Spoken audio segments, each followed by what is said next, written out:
Buenos días a todos. El día de hoy vamos a ver el tema de la planificación de la auditoría, que es una unidad del programa. La planificación de la auditoría, como dice acá, es la primera norma de auditoría de campo. Nos dice que necesitamos realizar una planificación de todo el trabajo de la auditoría.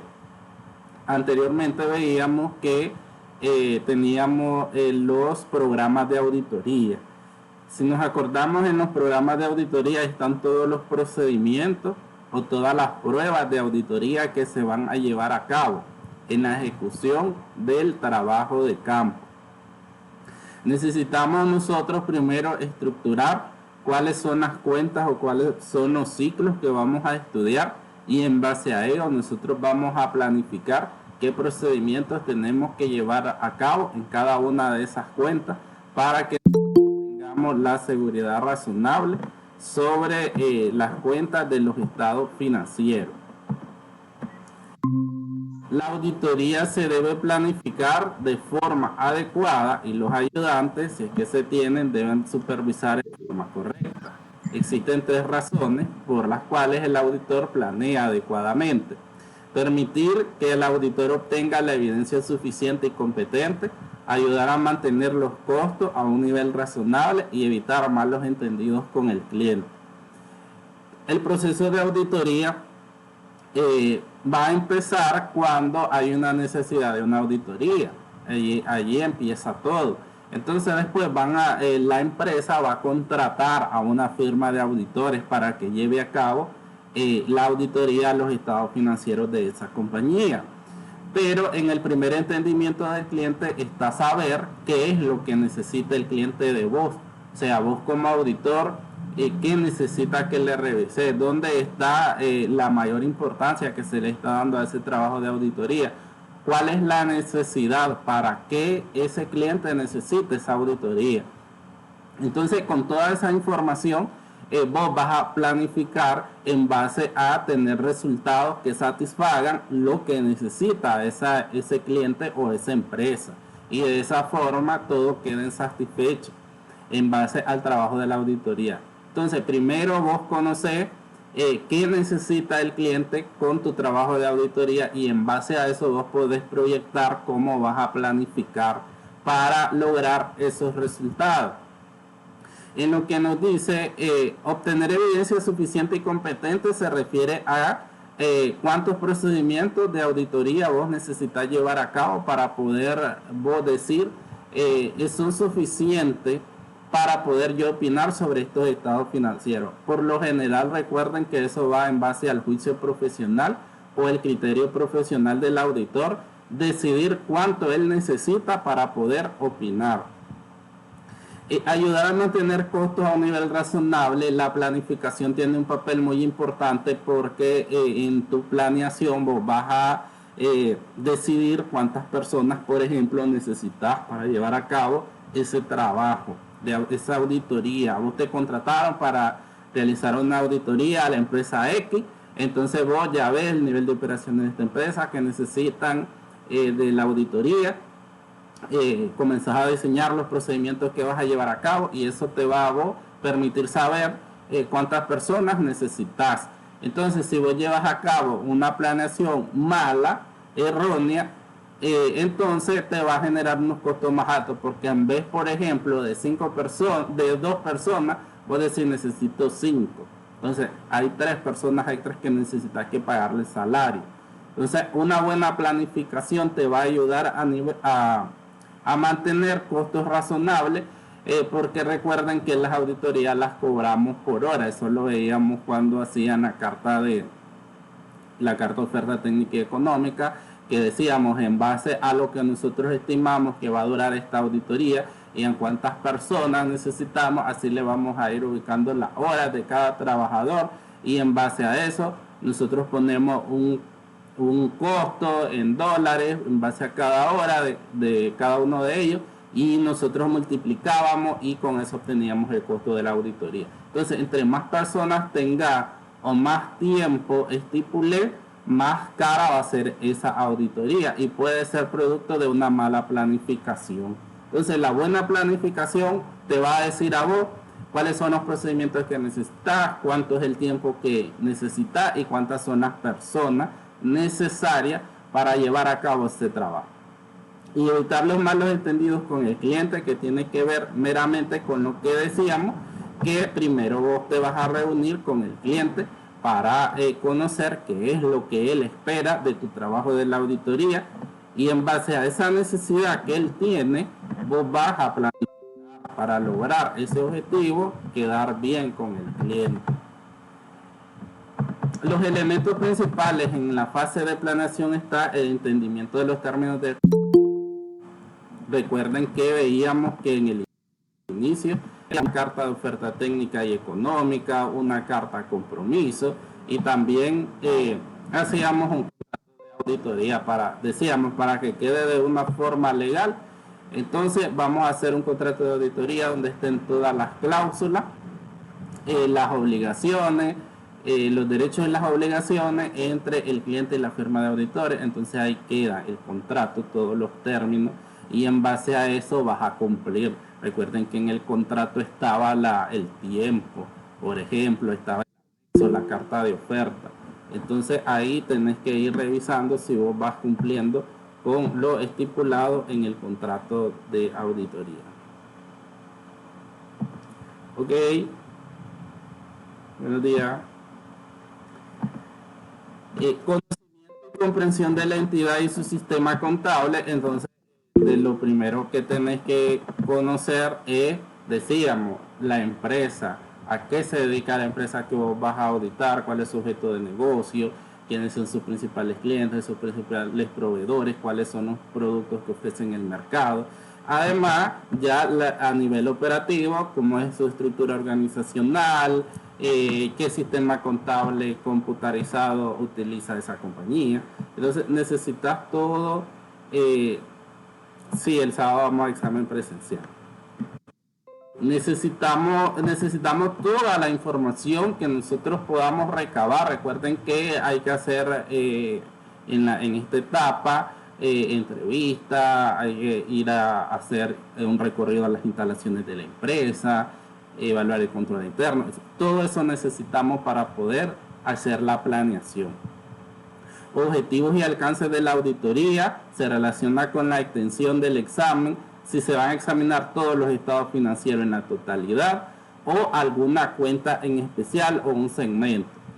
Recuerden que aquí vamos a ver más adelante, si no lo han visto, que podemos estudiar los estados financieros cuenta por cuenta independiente, o podemos estructurar por ciclo, dividir en ciclos los estados financieros para de esta forma ser más eficaz en cuanto al tiempo, porque muchas veces si nosotros revisamos cuenta por cuenta, algunos procedimientos los vamos a repetir porque hay cuentas que se relacionan.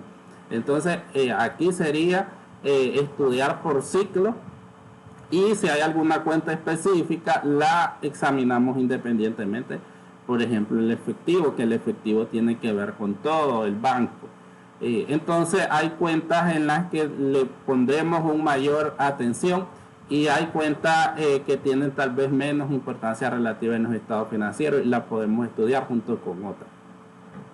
En lo que se refiere al periodo también, por lo general las auditorías son contratadas para revisar un año. Veíamos que al finalizar el año contable que se contrata, o al finalizar, por ejemplo, octubre, noviembre o diciembre, o si no, buscas a la auditoría hasta que ya esté finalizada en el mes de enero.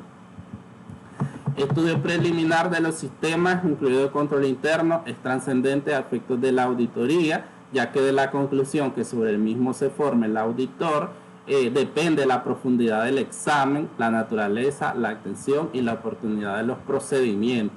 Entonces ahí lo importante es evaluar el control interno. El control interno, recuerden que son todas las políticas y los procedimientos diseñados por la gerencia o la administración para lograr con los objetivos de la empresa. Entonces ahí el control interno, en sus elementos más fundamentales tenemos el ambiente de control. En el ambiente de control nos dice que una empresa debe tener, empezando por misión, una visión, tiene que tener objetivos organizacionales, debe de tener un organigrama, debe de tener políticas, por ejemplo, política de venta, política de compra, política de crédito, manuales y funciones. Debe tener funciones para cada uno de los cargos, perfiles de cargo, división de responsabilidad. Todo eso debe de tener como estructura una compañía. Si tiene todo esto, que son políticas y procedimientos, entonces tiene control interno. Ya después nosotros lo que vemos es que si ese control interno se aplica o no se aplica, porque en muchas empresas tal vez las estudiamos en monografía y vemos que sí pueden tener un manual de control interno, pero que, por ejemplo, los trabajadores lo desconocen, no saben que existen, o tal vez alguna vez lo vieron cuando fueron contratados, se los mostraron, y después ya no hay un seguimiento a lo que es el control interno. Entonces debe de existir un control interno en una empresa, y también la gerencia debe darle seguimiento a ese control. Si las personas están, por ejemplo, realizando las funciones para las cuales fueron contratadas, si hay división en los procesos, que un proceso, por ejemplo, sean varias personas para que uno la realice, el otro la apruebe, o la autorice o la revise. Entonces cada procedimiento debe de tener varias personas para que exista un control interno. Entonces todo esto lo estudia el auditor para saber cómo está la empresa. Un control interno débil me indica a mí que ahí pueden haber muchos errores o pueden haber intenciones de fraude. Por el contrario, si el control interno yo veo que es fuerte, entonces me indica que hay más razonabilidad en esa información financiera o en esos datos financieros que me está mostrando esa compañía. Entonces esto es muy importante, porque si hablamos de un control interno débil, yo en mi planificación tengo que poner más procedimientos, más pruebas de auditoría para yo quedar con una seguridad razonable de que todo esté bien. Y si está fuerte el control interno, entonces yo manejo cierto número de procedimientos. No voy a hacer tantos procedimientos, sino que hay un número aceptable de procedimientos que me permitan a mí confirmar, por ejemplo, los saldos de esos estados financieros. Entonces es muy fundamental lo que tiene que ver con el control interno, porque como decía ahí, eso me va a indicar a mí qué tipo de procedimientos puedo hacer yo para revisar una cuenta, asimismo en qué tiempo es recomendable realizarla. Por eso tiene que ver con la naturaleza, la extensión y la oportunidad del procedimiento. ¿Cuándo me conviene hacer esta prueba, por ejemplo? Los sistemas, el auditor deberá compensar la situación siendo más detallado y estricto en el desarrollo del examen. Un análisis preliminar de los riesgos. La evaluación de riesgos es parte del control interno y tiene que ver con que la administración y después el auditor va a evaluar qué riesgo tiene esta compañía, y las compañías ya sabemos que tienen riesgos externos y riesgos internos que tienen que ver en sí mismo, externamente, con los clientes, con los proveedores, con sus productos, con el mismo riesgo país, con política, con todo. Tienen que ver los riesgos externos que son los que, digamos, afectan tu negocio, y entonces afecta lo que está fuera de la compañía, lo que pasa fuera de la compañía dentro del mismo país. Pero también hay muchos riesgos dentro de la compañía, como tiene que ver, por ejemplo, tener trabajadores que no están aptos para los cargos, por ejemplo en contabilidad, quien que esté contabilizando y no tenga conocimiento. Entonces, ¿qué confianza vos podés tener en esa información que se produce ahí? Así también tenemos riesgo en los procesos, cuando decimos, por ejemplo, es una sola persona la que hace todo, no hay división de funciones, las personas desconocen cuáles son sus funciones. Ahí tenemos un alto riesgo de que la persona esté cometiendo errores. Entonces ahí hay que hacer una evaluación de riesgos de la compañía, y en base a ello tomar en cuenta también estos riesgos en tu planeación.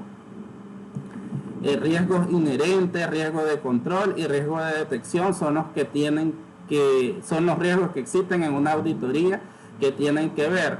Riesgo inherente son los riesgos externos de la compañía que van a nacer con el simplemente de tener un negocio. Entonces el negocio tiene muchos riesgos de desaparecer por no vender, por malas políticas, por mala administración. Entonces en sí un negocio desde que inicia o solo con el hecho de realizar un negocio ya tiene riesgo. Entonces ese se llama riesgo inherente, que está adherido al mismo negocio. Los riesgos de control son los que hablaba sobre las políticas de procedimiento. No tener una política es un riesgo. No tener división de funciones es un riesgo. No tener manuales de funciones es un riesgo. Y el riesgo de detección es el riesgo meramente del equipo de la auditoría. O, como la palabra lo dice, es el riesgo de no detectar errores. Y eso lo podría tener una firma cuando no tenga un personal capacitado en auditoría.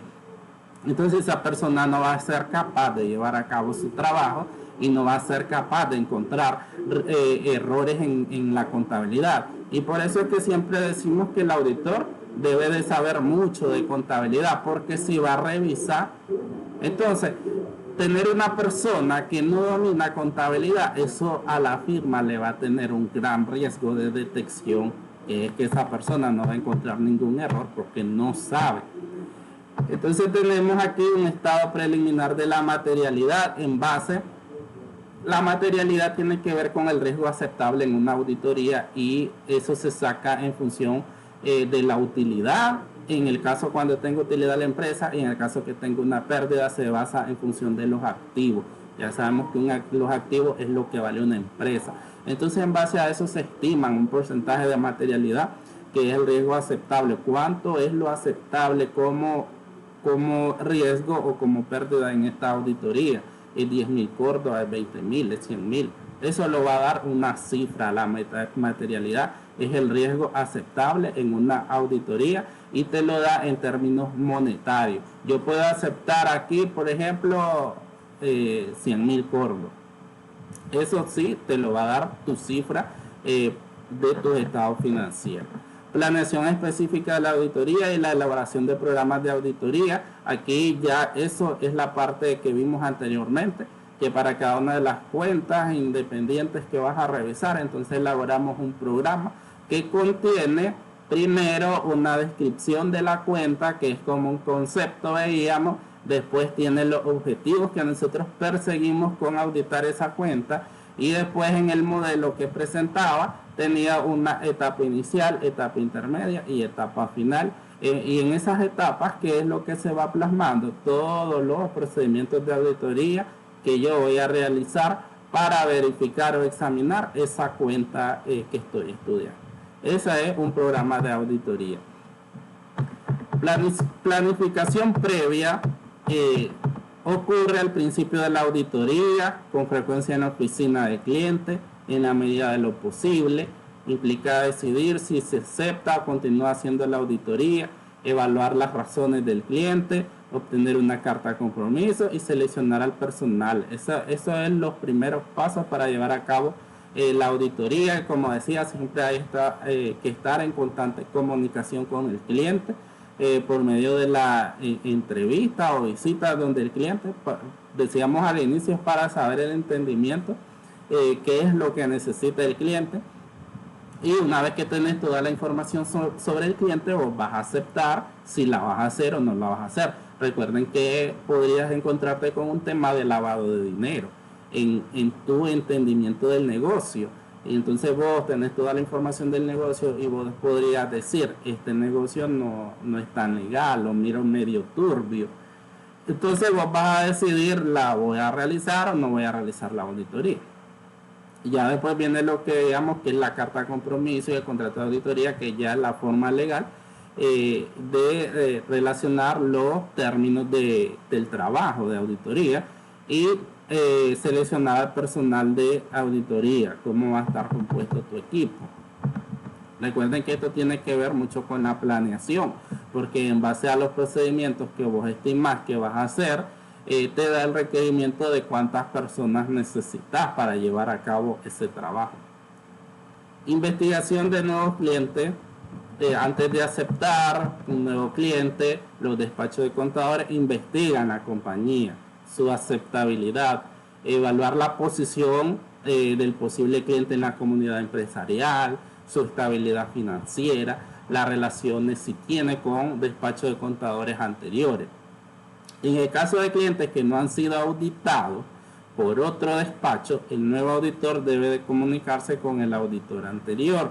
El propósito es ayudar al auditor sucesor si se debe aceptar o no el compromiso. Recuerden que esto hasta las NIA nos decía que debe de haber disposición de los anteriores con el nuevo auditor en base a proporcionarles algunos papeles de trabajo o información que él necesite. Esto ayuda al sucesor a conocer si el cliente no tiene integridad o si no ha habido problemas con principios de contabilidad, procesos de auditoría o el inventario. La responsabilidad de iniciar la comunicación es del auditor sucesor, obviamente del nuevo, aun cuando un cliente posible haya sido auditado por otra firma de contadores públicos. A menudo se hacen otras investigaciones, por ejemplo los abogados, otros despachos de contadores, bancos, otras empresas. Ahí vos tenés que buscar toda la información necesaria sobre el nuevo cliente. Y como decíamos, porque si te encuentras con cierta información que no es tan legal, vos podrías desestimar o no realizar ese trabajo de auditoría.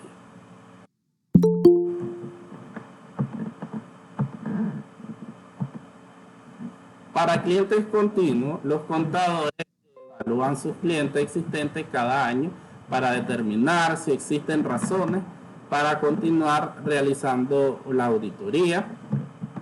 En conflictos anteriores sobre cómo poder dar un alcance adecuado a la auditoría, el tipo de opinión que se va a emitir o los honorarios son causas por las cuales el auditor suspende su relación con el cliente. Se determina si al cliente le falta integridad y por lo tanto ya no debe de ser su cliente, si existe un litigio contra un despacho de contadores o una demanda contra el mismo por parte de un despacho de contadores. El despacho no puede hacer una auditoría. Igualmente, veíamos con un cliente nuevo la forma de investigar y tener la información disponible para saber si aceptamos o no aceptamos el trabajo de auditoría. Igual va a pasar con el cliente continuo, que es el cliente que le venís haciendo, practicando la auditoría. Igual hay que buscar estos aspectos que dice acá para saber si vas a continuar o no, en base a buscar información, por ejemplo, de demandas, litigios, algunas negociaciones sobre nuevos honorarios, tal vez la empresa creció, entonces vos vas a cobrar más, no puedes cobrar lo mismo porque necesitas más personas o necesitas más tiempo. Entonces son detalles que vas a ir evaluando cada año con un cliente continuo. Consecuencias de una inadecuada planificación. Recuerden que es muy importante, decía, hacer una correcta planificación, sobre todo que tenía que ver con los costos, tener unos costos razonables. Si vos tenés una mala planificación, entonces te puede dar como consecuencia dejar áreas importantes a reconocerlas en una fecha posterior. Podrías dejar algunas áreas importantes fuera de la revisión del examen, gastar mucho tiempo en la identificación de los problemas más significativos, falta de personal capacitado para la actividad requerida en tiempo oportuno, dedicar más tiempo a áreas menos importantes, seguir aplicando procedimientos no adecuados usados en auditorías anteriores. Entonces aquí va en base a qué te podría generar una mala planificación y sobre todo va en función muchas a costo, a tener personas que no estén capacitadas para realizar los procedimientos de auditoría o tener, como decía, dejar de incluir algunas áreas importantes o dedicarle más tiempo a áreas que no son tan importantes. Y aplicar procedimientos que estén obsoletos, o sea, que no estén adecuados a la auditoría. Para hacer una buena planificación, las recomendaciones son determinar las áreas en las cuales se hará auditoría prioritariamente. Recuerden que decíamos que es preferible hacerla por ciclos, la auditoría, y también en esta parte los procedimientos analíticos son muy importantes porque ellos te van a permitir a vos determinar cuáles son las áreas que tienen más variaciones o que en comparación al año anterior. Entonces, esa información es muy importante porque te dice aquí pudo haber pasado algo, o voy a investigar porque esta cuenta tuvo una variación significativa. Entonces, lo que son los procedimientos analíticos, el control interno, es información muy importante para esto de determinar las áreas en las cuales se va a centrar la auditoría. Enfocar los programas adaptados a las circunstancias.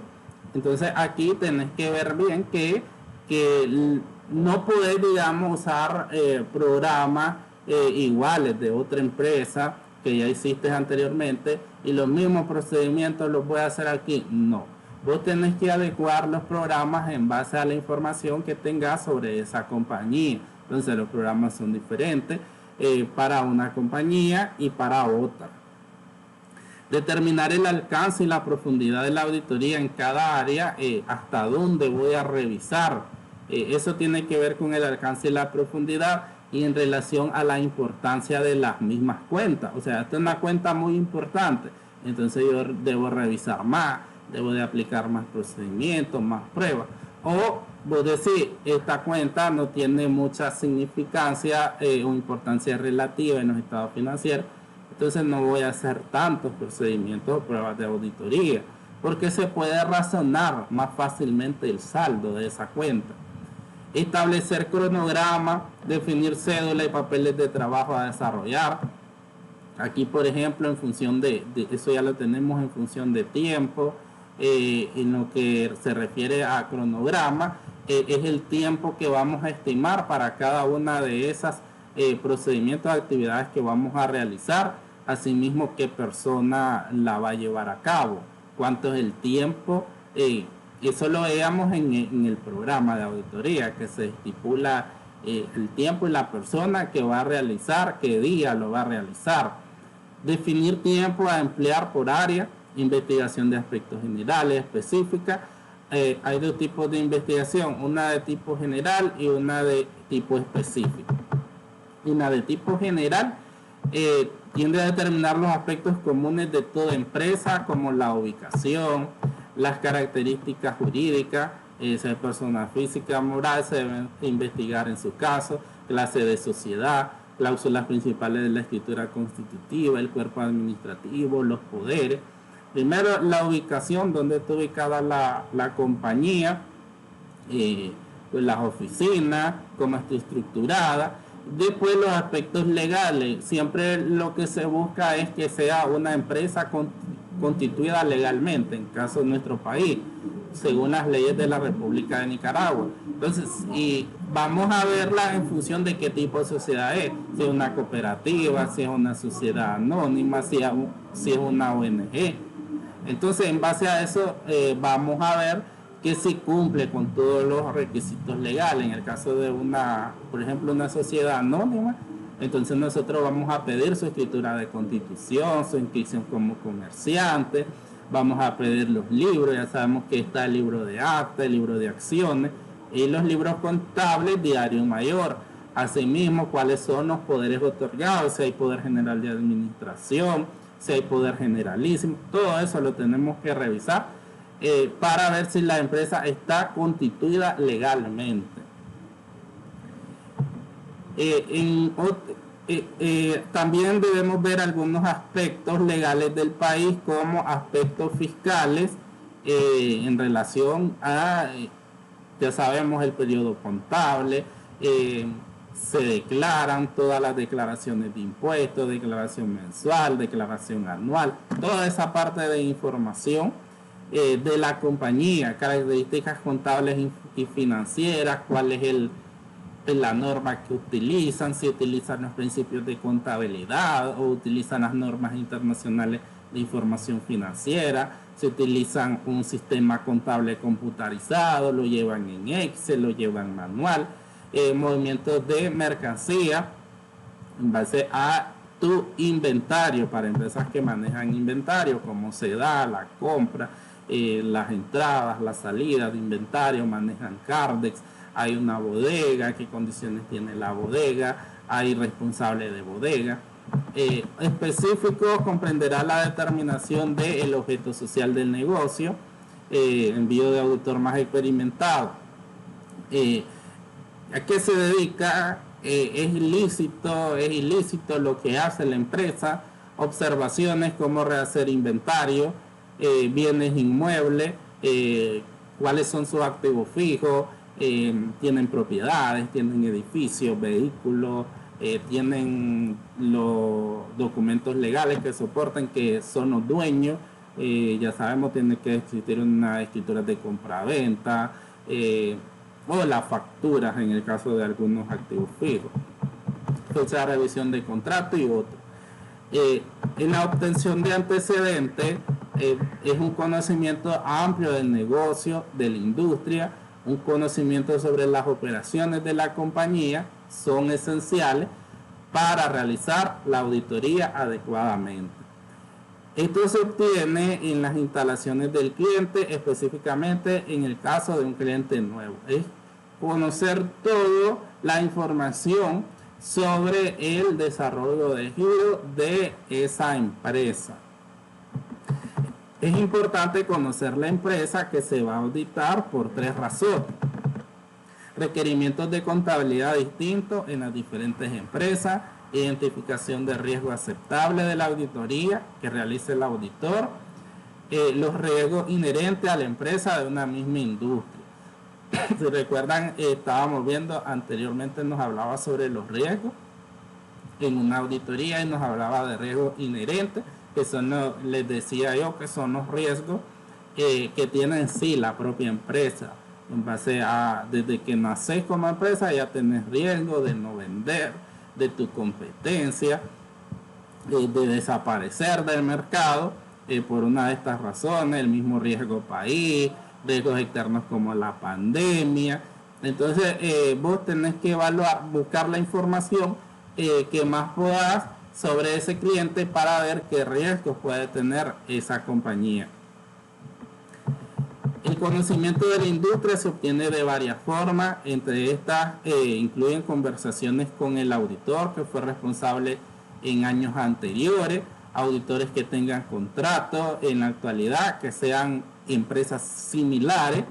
Los archivos permanentes del auditor incluyen un historial de la compañía, las principales actividades, un archivo de las políticas de contabilidad en años anteriores. Entonces ahí la forma de buscar esta información es dentro de la misma compañía o buscando información con los auditores antecesores o con auditores que hayan realizado auditoría a empresas similares o del mismo giro de negocio de la empresa que vos vas a auditar. Las visitas a las plantas físicas y las oficinas. Aquí hay que hacer un recorrido por la empresa, ver cómo se compone, quiénes son los trabajadores, cómo trabajan. Es útil para conocer mejor la empresa y sus operaciones. Representa una oportunidad para observar las operaciones, conocer personal importante, el gerente general, los jefes de cada departamento. Entonces, para esto es muy importante hacer un recorrido por las instalaciones físicas de la empresa. Operaciones con partes relacionadas son importantes para los auditores porque manifiestan los estados financieros si son importantes. Las normas internacionales de contabilidad requieren la manifestación de la naturaleza de la relación que se tiene con una tercera parte. Recuerden que como parte relacionada tenemos, por ejemplo, la participación de una empresa en otra empresa. Y también hablamos de parte relacionada cuando decimos que la empresa tiene algunas agencias o tiene sucursal. Entonces recuerden que la NIA nos decía en auditoría de componentes que puede haber un auditor en la casa matriz y un auditor en las sucursales. Puede ser el mismo, pueden ser diferentes, y cómo opera esa auditoría. En el caso de que existan partes relacionadas, entonces también por medio de esa parte relacionada se puede buscar información de la compañía. Aquí lo que tratamos es de buscar toda la información que más se pueda obtener para poder realizar la planificación. Y la planificación tiene que ver con el desarrollo de todos los procedimientos y todas las pruebas de auditoría que se van a aplicar en esa compañía, que todo depende de la información que lograste y de la evaluación del control interno, recuerden, porque eso nos determina que esas operaciones se están realizando bien, o que en esas operaciones pueden haber ciertos indicios de errores o fraudes. Entonces eso nos permite tener esa seguridad en cuanto a la información que se obtiene, y asimismo nos va a permitir tener esa confianza sobre los saldos que muestran esos estados financieros. Entonces, la planificación entonces es el desarrollo de todos los procedimientos y todas las pruebas. Cuando nosotros tenemos programas de auditoría para cada una de las cuentas, entonces eso forma parte de la planificación global. En la planificación global de la auditoría también la podemos hacer en etapa inicial, etapa intermedia y etapa final. En la etapa inicial va a ser todo lo que nos habla acá sobre la obtención de conocimiento del negocio.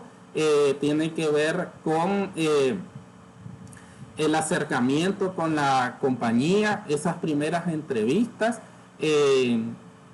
acordar los términos del contrato, la elaboración de las cartas de oferta técnica y económica, la carta de compromiso, el contrato de auditoría y una evaluación inicial de control interno.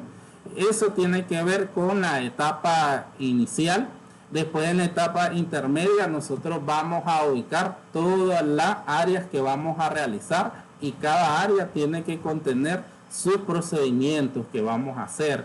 Y por último, en la etapa final ya va a tener con actividades que tienen que ver con la elaboración de las conclusiones de la auditoría, elaboración de hallazgo, hacer un borrador del informe final, hacer una última reunión con los socios o el gerente para ver o revisar ese borrador de ese informe, y una vez revisado con el cliente, entonces ya elaboramos el informe final definitivo, el que ya va a quedar en la auditoría.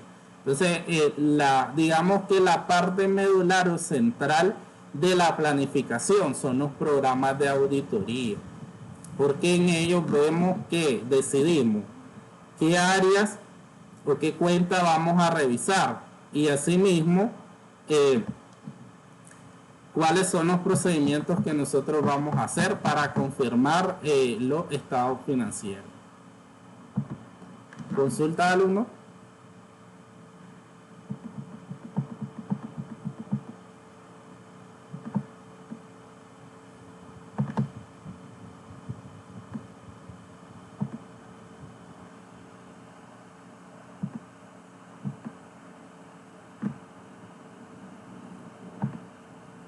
No hay consultas.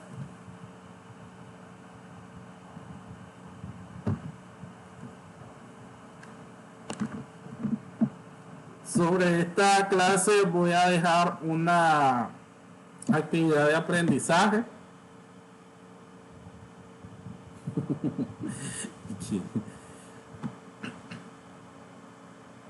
La cantidad de diferencia cambiaria en la solución. Es que si la abro aquí, yo ya la dejo. Queda la respuesta. Sería que me la mandó por WhatsApp. El diferencial cambiario de la tarea.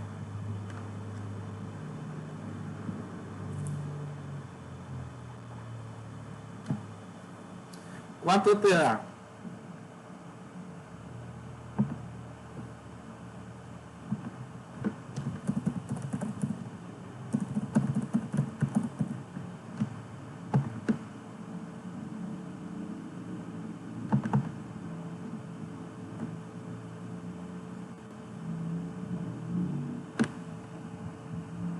Recuerden que en esa,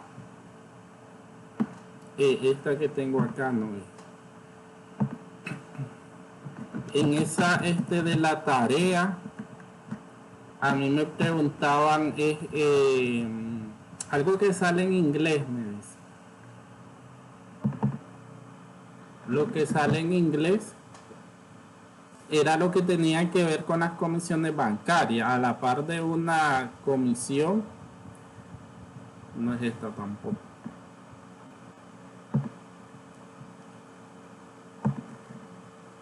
A la par de una transferencia estaba una comisión.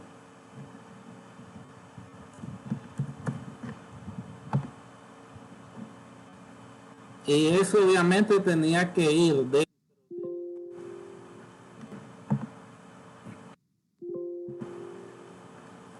Era la de septiembre.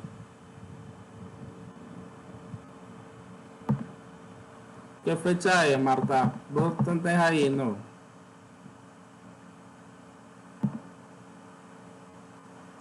¿O era de marzo? No recuerdo de qué fecha era la...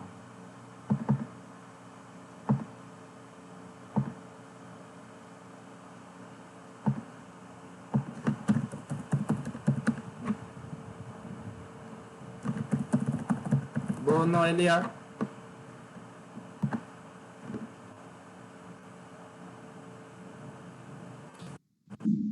Profe, no lo tengo en mano todavía. Es la de octubre. Es la conciliación de octubre, la dólares que van a hacer. Entonces ahí, por ejemplo, está $30 de Nicafores. Eso no aparece en el... Esa es una comisión bancaria, no aparece en el libro. Después hay otra de $40 de Granum Foundation. Entonces esa es una comisión bancaria. Ahí nos pagaban a nosotros estas empresas de fuera del país. Entonces les cobraban nos cobraban la comisión a nosotros. Ellas no los pagaban, sino que nosotros, el banco nos deducía esa comisión bancaria. Y tenemos la de CHS, que son $15. Entonces eso son comisión bancaria. Acrofores tiene una comisión bancaria de $30.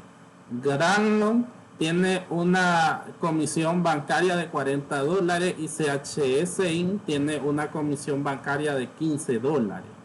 Eso no está allá en el... La de octubre. Eso no está en el libro. Entonces eso es parte de las diferencias. ¿Las tenés así, Wendy?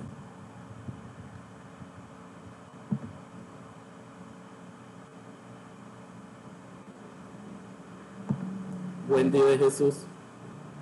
Sí, son comisión. No hubo compra de chequera porque ya tenía. Ahí tenía 3 comisiones bancarias como diferencia y habían cheques flotantes.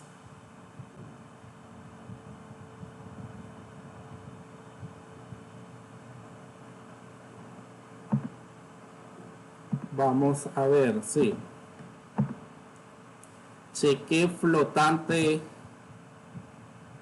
3 cheques flotantes tengo, parece.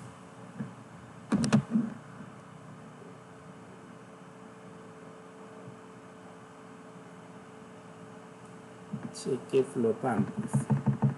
Y vamos a ver más o menos cómo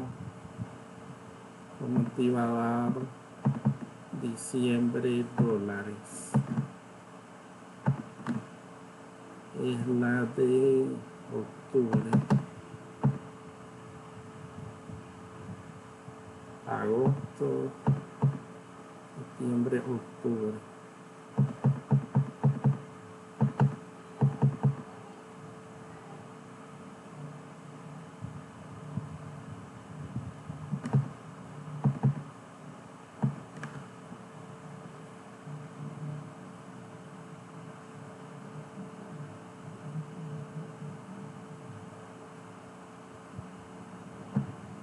No está aquí.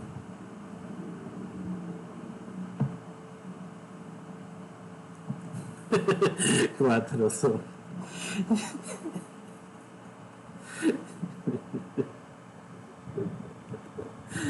No tengo la solución aquí. Pero, sí, es de 4.000. 4.000 y un poquito más. Es grande ese ajuste.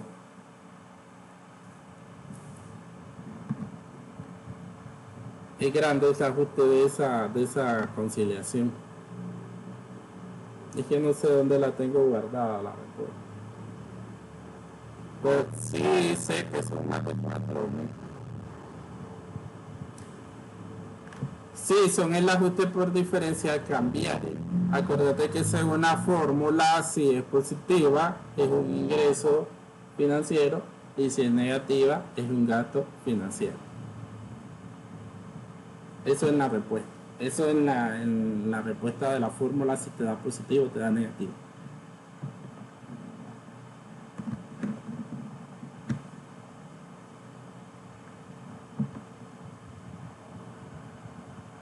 Recuerden que la formulita del el saldo según el estado de cuenta y allí va menos el paréntesis saldo según libro más cheque flotante menos por ejemplo las comisiones. El saldo sí, como yo no esa parte se la quito, entonces allí es el saldo inicial más los débitos menos los créditos, ese es el saldo según libro. Ese es el saldo según libro que nosotros después vamos a usar en la formulita. Y la formulita según nos da positivo, entonces es un ingreso financiero. Si nos da negativo, entonces es un gasto financiero.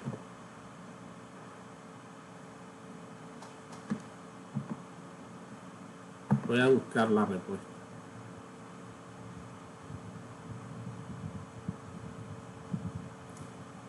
Sí, necesitaba un celular. El examen es el sábado y entra a cuenta por cobrar y inventario. Cuenta por cobrar e inventario. No, teoría no.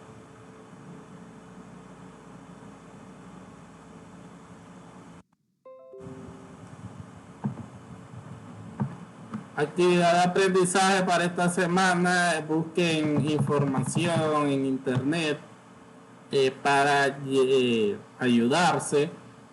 Dice, si un auditor requiere hacer su trabajo en una empresa con varias sucursales a través de todo el territorio nacional, deberá hacer un estudio preliminar de la empresa. ¿Con qué objeto? Con sus propias palabras defina control interno. Lauda Dayana, auditora certificada por el Colegio de Contadores, inicia un trabajo de auditoría. Con una experiencia en trabajos similares, sabe de antemano qué procedimiento ejecutar.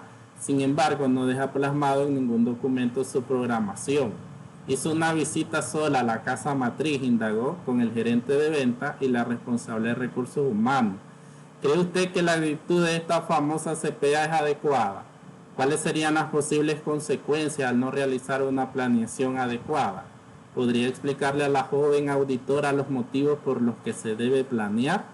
Deje claro qué haría usted en su caso. Una de las formas de obtener información para planear una auditoría es realizar entrevistas con los funcionarios. Responder a las siguientes preguntas. ¿Por qué es importante planear cuidadosamente una entrevista? ¿Cómo decidir a quién se debe entrevistar? ¿Qué información se necesita para preparar la entrevista? ¿De dónde o de quién obtendrá la información necesaria para planear una entrevista? Y él le dice en una auditoría a una empresa comercial de electrodomésticos qué áreas incluirías en una planeación de auditoría. Entonces ahí enumera, según ese giro de negocios, que es vender electrodomésticos a una empresa comercial, o sea, vos, qué áreas en base a ese tipo de negocio incluirías en una planeación de auditoría, cuáles serían áreas importantes en ese tipo de negocio. Esa es la actividad de esta semana.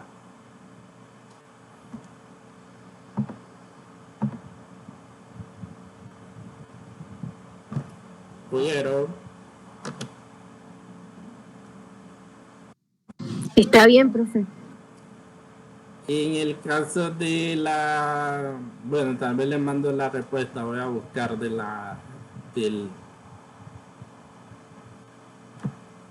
del diferencial cambiario. No lo tienen todavía. Uy, la otra. La respuesta al correo.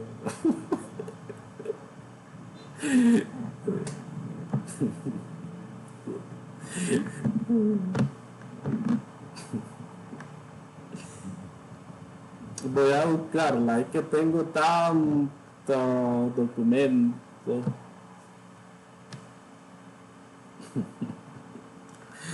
El examen, ahí les ayudo el examen. Lo puse un poquito ahí complicadito. Pero como es presencia, ahí les puedo orientar. Oye, lleven reales, es de varias copias.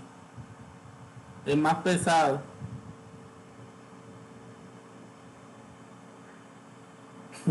Oírla en grupo, en grupo. No, 8 pesos. Son 4 páginas.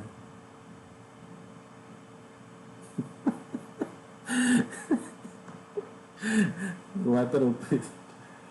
Ya no, ya. Tampoco así.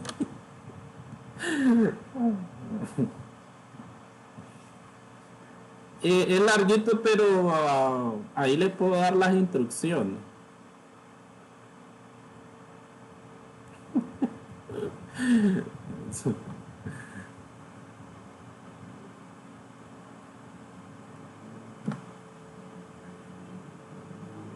Eh, 8 Córdoba cada examen. Son 4 páginas.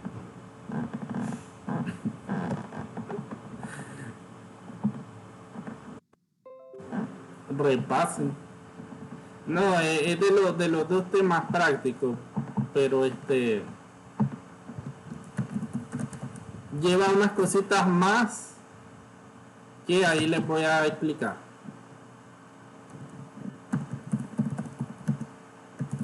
Nada del otro mundo, ustedes ya son casi contadores.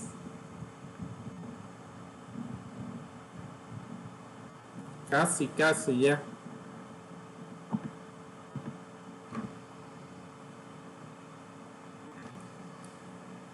Entonces, sería para lunes, pero hasta lunes la habilitaría.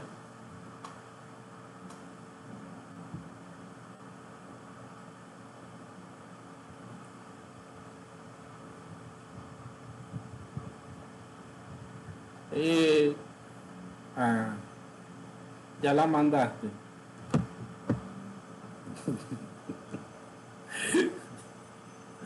Y está perdiendo más tiempo ella.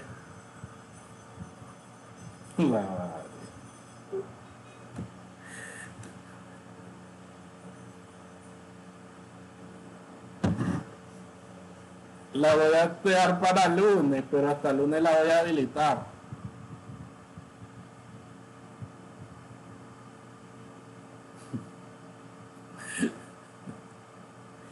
Nos vemos el próximo sábado.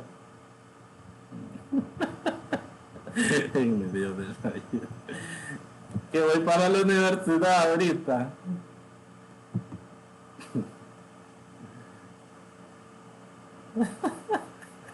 No te